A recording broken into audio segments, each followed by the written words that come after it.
Do you crack plugins? I used to do it in the beginning of my journey 10 or 12 years back, but nowadays I prefer to buy plugins at full price. Before you hate me, I just want to share 3 thoughts and draw the picture why it is maybe better to actually pay for plugins or software. So let's jump in. Hey friends, Silvano here from ruffinstudio.com. Okay, this is kind of a crazy title, I know. It's going to be a little bit of a controversial video, I know, but I guess a lot of you crack plugins, including myself. Not anymore, but I used to. I cracked the Waves bundle, the Sound Toys Fab Filter. I had the Fab Filter too, but this was several years ago. Just started out. And I always had some technical problems with it, you know. Anyway, everyone does it, but no one seems to openly talk about it. And in this video I really want to be as transparent on this channel as I can. So yeah, I want to share 4 thoughts that I have about paying full price and how it helped me. Maybe it will also help you. Now, before I start, I totally get it that some of you are younger, maybe you don't have as much money as you want to have. Maybe Ableton is expensive, I know, and also some other people live in countries where the currency isn't as strong as others, and I totally get that. But I still want to draw a little picture about why paying full price for me was better or is better, maybe for you as well, or maybe you can pick out some thoughts out of it and it will still help you out maybe. So yeah, let's jump in. Thought number 1, why paying full price is better than discounted or even free or cracked plugins, in my opinion, is forces me and questioning me the actual purchase.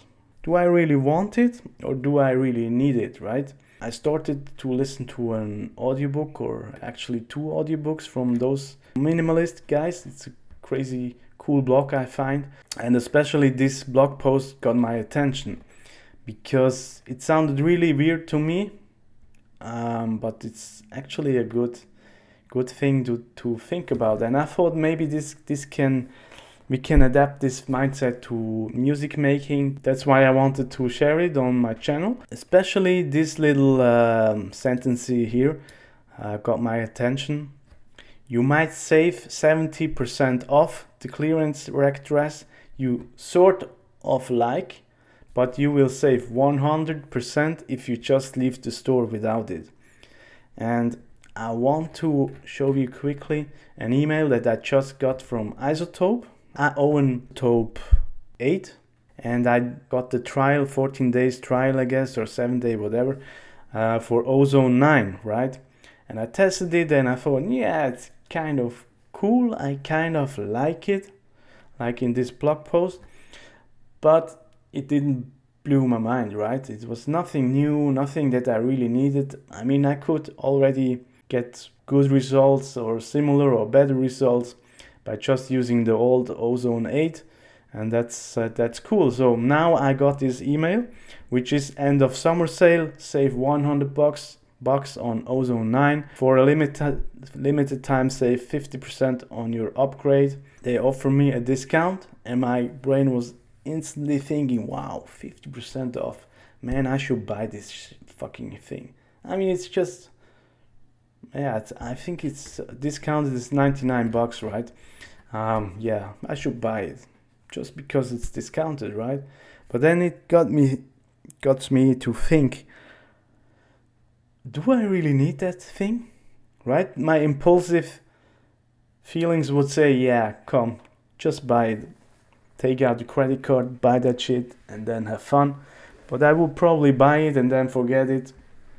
So it really makes me rethink. If it will cost $300 to upgrade, I wouldn't buy it because I don't need it. I know it. And just quickly reference back to this blog post. The reason I avoid sale price though has less to do with quality or money and more to do with my impulses. I prefer to pay full price because it forces me to question the purchase. When I discover something I want to buy, I must think it over and spend time budgeting for it. All the while questioning if the new possession will add real value to my life, right? And this is actually what I discovered by myself, but based on this blog post. If I wouldn't have read this blog post, probably I would follow my impulse and just bought that update, probably, because this is actually the second email that they sent me.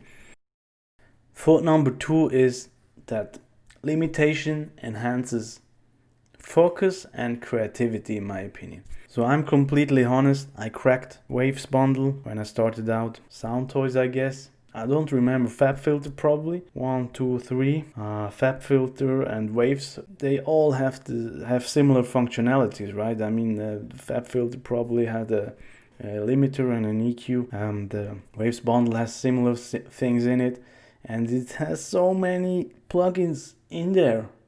And I wasn't even using, I don't know, maybe 20% I was using of them, but just because it was for free. Nowadays, if I just need to quickly, if I want to control the volume of something, I just opt for the glue compressor from Ableton. It's just a chop, it's a compressor, why not? Sometimes it doesn't work, so I have then the Slate one, which includes many different plugins for $15 that I bought, and I use them mostly on every mix, and I learned them in and out because I use them nearly every day.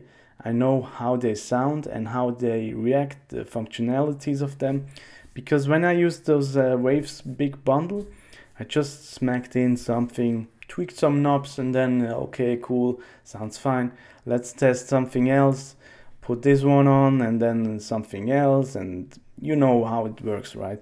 That's just not focused. That didn't get me good results, because now I just focus on a handful of tools and I really hone in on them, and that in the end gets me faster and better results, I believe. And there's even one thing more, which calls the paradox of choice. So if you stand in front of a supermarket, a big shelf of different, I don't know, 10, 20 different peanut butters, which one do you gonna choose? The crunchy, organic, the whatever, the salty, I don't know what is there. Because we want to choose the best one, right, for us, because we are so cool, we want the best shit. We end up standing there totally overwhelmed by the amount of choices, crazy amount of choices. Same goes with cracked stuff. That's my experience, right, with all those bundled plugins. It really overwhelmed me, the options. I reach always for the virtual mix rack, and then go from there, tack, and the job is done. So the third thought about why I prefer to pay for plugins is, if you compare cracked ones versus subscriptions, I opt for the subscription. Normally I hate monthly commitments, subscription-based things, right? But in the plugin world, software, I really like it because first, I get constant updates. They maintain the whole thing. They have the cash flow because everyone pays monthly fees, right? So they have the cash flow to constantly improve that thing. So let's say I get the new OS, and with the cracked version, it probably won't work anymore. I don't know. I can't speak for cracked versions in 2020, but I know that I always had some problems in some sort. You need to copy this file to that folder, to whatever, and then I was really in the mood to bang out something, to get into the flow mode, and then all of a sudden the plugin didn't work because it was cracked, right? And if I have a problem with the subscription-based thing or a bought one, I just reach out quickly to the support, you fix that, and then it's working again. And you can focus on the creating part of music creation, mixing, whatever.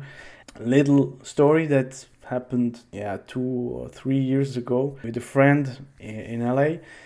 He used to have a cracked Reactor 6. We met there at his apartment to do a fun production session. We tried to get into the flow, but the plugin was cracked, and all of a sudden something broke, and this really pissed me off, man. We never got really into the flow mode because something always broke, right? We ended up drinking a little bit beer and stuff. Of course, it also can happen with paid software plugins, but I think the chances are less. I just don't want to spend my time and energy with all this headache of technical issues and fixing stuff. I just want to have a plug and play system, right? I just want, if I'm in mood to create music, to mix a track, I want to sit down, open a plugin, whatever it is, and then just working. So in conclusion, why I preferred full price or pay for plugins is,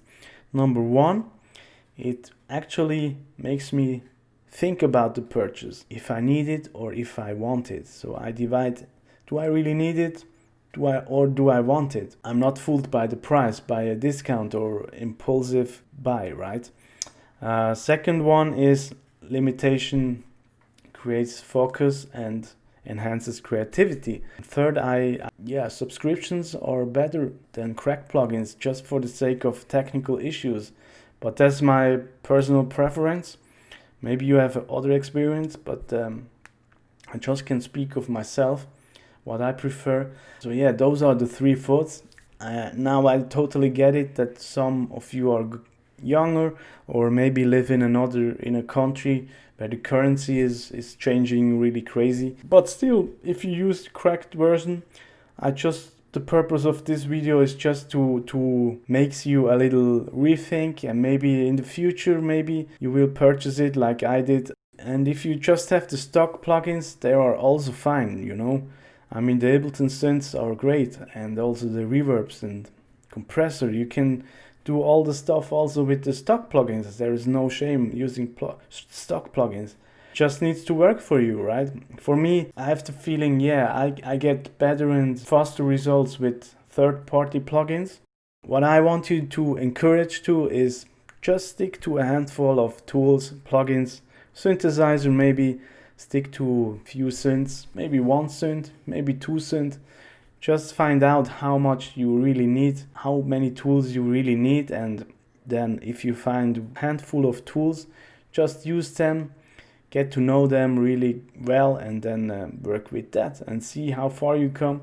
And maybe on some time and some place you find yourself, okay, this is limiting, maybe I need something that does this job, and then you are going to search. But still, that comes from yourself, not from an outside input like a discounted product sale, right?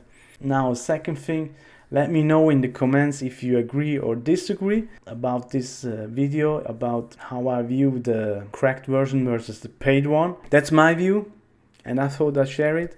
I hope it doesn't offend anyone.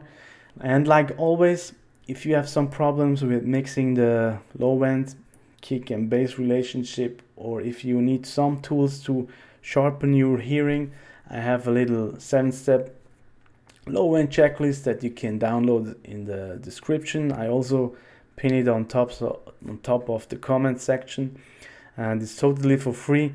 Go and download it if you have some problems with the low end mixing. I hope this video sparks some inspiration, maybe even for the future or just for now, and hopefully this will enhance your mixing or production game a little bit further, decluttering the session maybe. So that's it. Thanks for watching. Thanks for your time, means a lot. Cheers.